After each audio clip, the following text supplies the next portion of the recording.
hello' বন্ধু আপোনালোক সকলোৱে কেনে আছে আশা কৰোঁ আপোনালোক সকলোৱে ভালে আছে আসাম জিকে জেডিলৈ আপোনালোক সকলোকে স্বাগতম জনাইছোঁ আৰু মোৰ চেনেলটোত নতুন আহিছে চেনেলটো ছাবস্ক্ৰাইব কৰি দিব লগতে বেল আইকনটো প্ৰেছ কৰি দিব যাতে নতুন ভিডিঅ'বিলাক আপোনালোকে পাই থাকে আজি আসাম ডাইৰেক্ট ৰিক্ৰুটমেণ্টৰ 4 গেটৰ এক্সাম হৈ গৈছে আৰু মই আসাম ডাইৰেক্ট ৰিক্ৰুটমেণ্টৰ এক্সামৰ পেপাৰ কেইটামান প্ৰশ্ন লৈ আহিছোঁ আপোনালোকে চাব কেইটামান সঠিক হৈছে আৰু কেইটামান ভুল হৈছে জনাব তো বলক আজি সেই আসাম ডাইৰেক্ট ৰিক্ৰুটমেণ্টৰ প্ৰশ্ন লৈ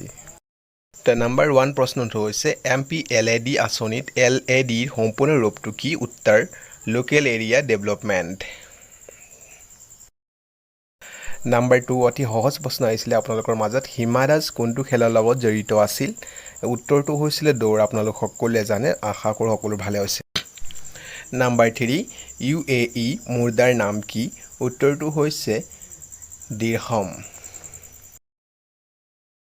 নাম্বাৰ 4 4 মে কি দিৱস হিচাপে পালন কৰা হয় উত্তৰটো হৈছে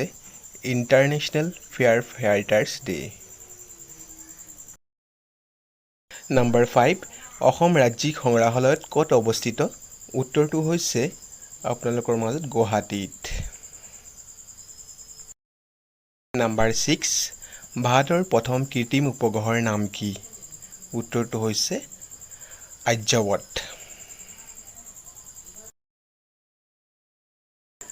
নাম্বাৰ 7 এই প্ৰশ্নটো বহু এক্সামত আহি গৈছে মহাকাশলৈ যোৱা প্ৰথম ভাৰতীয় কোন আছিল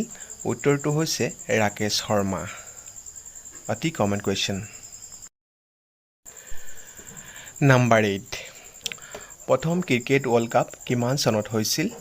উত্তৰটো হৈছে 1975 চনতে হৈছিল নাম্বাৰ 9 প্ৰথম ICS বিষয়া কোন উত্তৰটো হৈছে আনন্দাৰাম বৰুৱা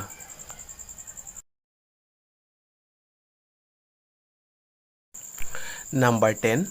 কোনটো আন্দোলনত কনকলতা বৰুৱা শ্বহীদ হৈছিল উত্তৰটো হৈছে ভাৰত ত্যাগ আন্দোলন নাম্বাৰ 11 আহোমৰ শেষৰ ৰজা কোন আছিল উত্তৰটো হৈছে পুৰন্দৰ সিংহ নাম্বাৰ 12 টাকা কোনটো দেশত বিনিময়ত ব্যৱহাৰ কৰা হয় উত্তৰটো হৈছে বাংলাদেশত নাম্বাৰ 13 অসমৰ দ্বিতীয় মুখ্যমন্ত্ৰী কোন আছিল উত্তৰটো হৈছে বিষ্ণুৰাম মেধি অসমৰ দ্বিতীয় মুখ্যমন্ত্ৰী আছিল তো ধন্যবাদ থাকিল সকলো বন্ধু বান্ধৱীসকললৈ আজি এক্সাম হৈ যোৱা আসাম ডাইৰেক্ট ৰিক্ৰুটমেণ্টৰ 4 গেটৰ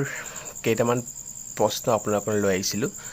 যিকেইটা মোৰ লগৰ কেইটামানৰ পৰা লৈছিলোঁ আৰু এই প্ৰশ্নকেইটা আপোনালোকৰ কিমান সঠিক হৈছে কিমান ভুল হৈছে কমেণ্ট কৰি ক'ব থেংক ইউ